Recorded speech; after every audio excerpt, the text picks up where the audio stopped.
So hey, welcome back to the channel. I apologize in advance if you hear any kind of rumbling sound, but if you can see back here in the background, I had to have the fire going today. It's so cold in Oklahoma, you can't even come out and do a video in my garage without warming it up in some way, and this is how I have to do it. So I apologize for that in advance, but we're gonna continue on with this video. If you've been watching my channel for any amount of time, you know that I really like doing camera bag videos. I've collected a lot of them. I like to see how they work, and what works and what doesn't work about them, and then I like to do a video on it. I really do enjoy it for whatever reason. It's kind of stupid, but that's the way it goes. And I really need to do one on this Bellroy 9-liter sling bag that I took with me down in Disney. But I'm always kind of struggling with the setup on it.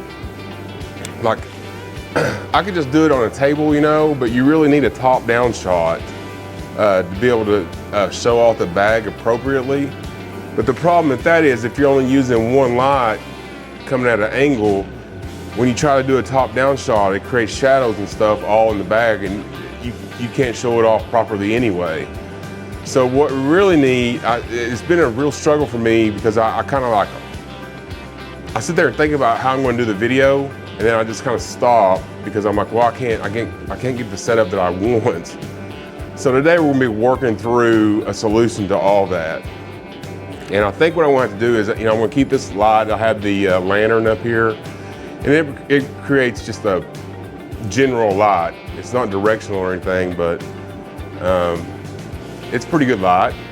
But I really need a top-down shot so I can show off the bag, but I also need a light coming straight down, I think, on the table itself. So that's what we're going to be doing. We're going to be working through the thought process and hopefully come up with a solution to doing bag videos. And if it works out good, I might make it more a permanent thing. And before you start worrying about me, I have a butane heater going out in an enclosed garage. I do have my garage door cracked and carbon monoxide alarm over here near the ground. So if anything goes crazy or skew with the carbon monoxide, I'm good. I think I'm all right. So the first thing we're going to do, obviously, is we're going to get our table set up here, and this is what I want to use to shoot the video on. Now I'm going to get just a general framing with my old FX30 here. And that's what I use to shoot all my videos out in the barn, the FX30. If you're wondering why I choose the FX30 and why this is one of my favorite cameras that I've ever used, especially as a solo video creator, is I can push one button on the back that pulls up this screen here, which is the menu screen, and I can pretty much change anything that I want to change straight from that screen, and then hit close, and then I'm done.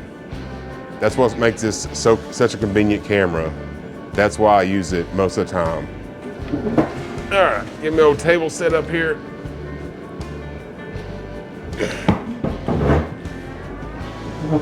Give me just a little bit of room to work in front of my table there.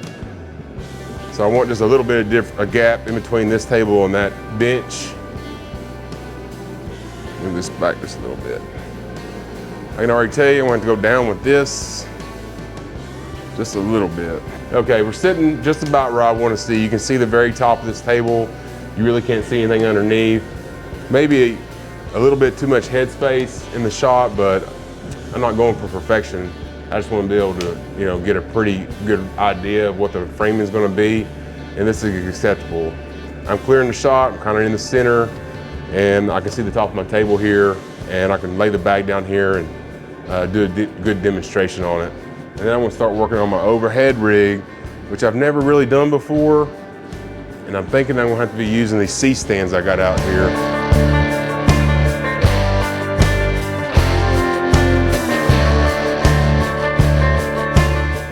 Just trying to see if anything's in the shot. I'm gonna pull this table back just a little bit so I can tighten the shot up just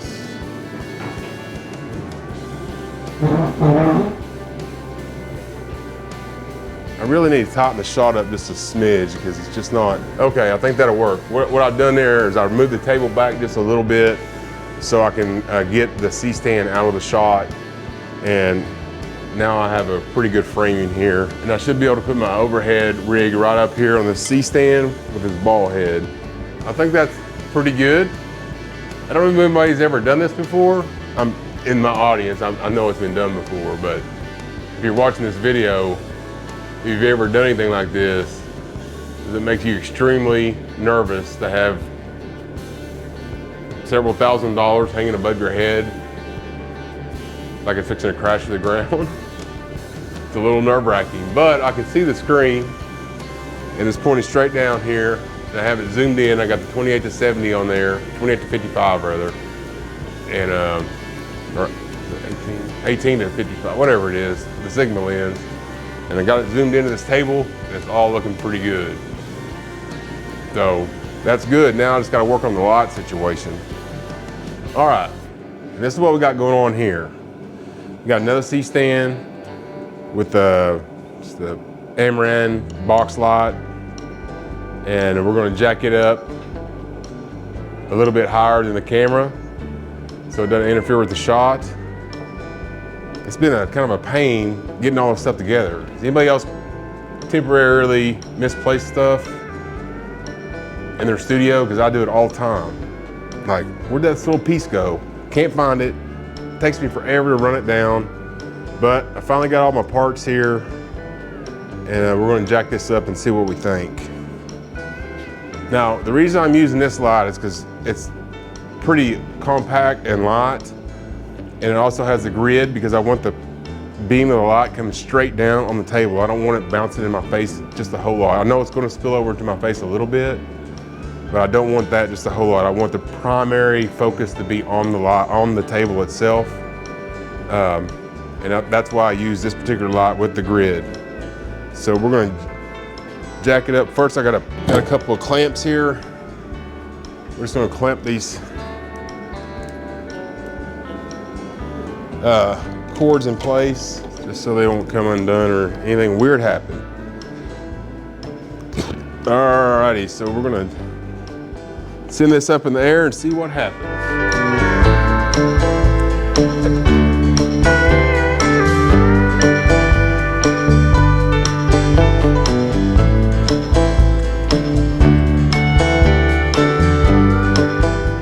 Maybe not exactly what I want it to be.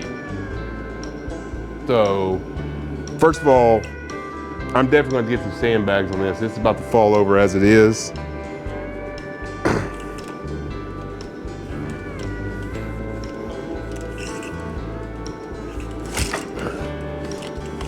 So that's the first order of business, to get some sandbags over here so I can secure this. Okay, up we go again. Got this on a little ball head, which isn't the best. I'm really not, I don't know how happy I am with any of that.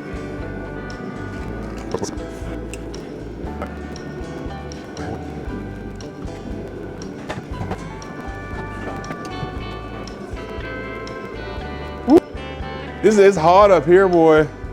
It is hot. That heater put out some heat now. I didn't realize how hot it was until I got up there, and the heat rises, of course. I didn't know how hot it was. I got up there toward the ceiling. It's roasting up there. That heater works pretty good. So just to recap what we got going on. I have the FX30 over here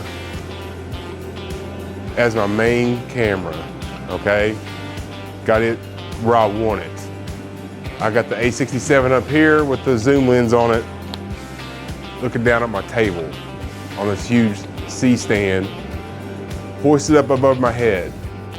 And then I have this Amaran light panel with a grid focused right in on the table itself. So when I get to demonstrating this bag, I should be able to do a good demonstration with enough light directly on this bag to do a good job of doing a good video on it. So I'm gonna give you another sandbag in a minute, don't let me forget.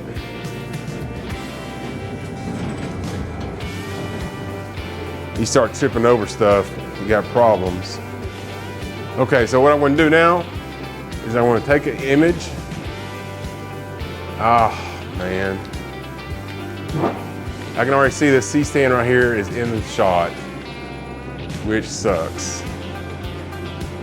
Tighten that up just a little bit.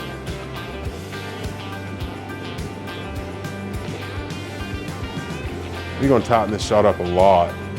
That's what I'm saying, these bag videos, everybody be thinking this should be an easy peasy job.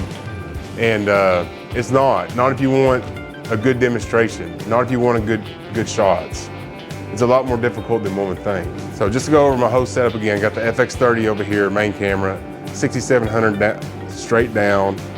Then I got this Amaran light straight down on my tabletop. And that's the setup. So I should be looking straight into the camera here. Should have a good view of me. I should be fairly centered. Should be able to see the countertop and be able to see this bag when I hold it up like this. The tabletop here, up here on top, should be looking straight down, no obstructions. Then when I go into the bag like this, should be some decent light on here so I can kind of demonstrate it fairly well. Now this table has a glossy finish on it and it's kind of jacked up here, you can see. So I'm gonna have to get a towel or a tablecloth or something to put on this just to make it look presentable for my video. But that's it, that's the rundown. Now I want to take all this back inside, put it on my computer and see what it looks like before I go live with the video. So wish me luck, but that's a general rundown of the setup that I use to do this Bellroy 9-liter bag setup video. It's a lot of problems. It's a lot of work to work through the obstacles to making videos. So I just had to get out here and work through them. So I hope you've enjoyed the video. If you have, make sure you drop a like, subscribe if you really want to. Thanks for watching and we'll see you on the next one.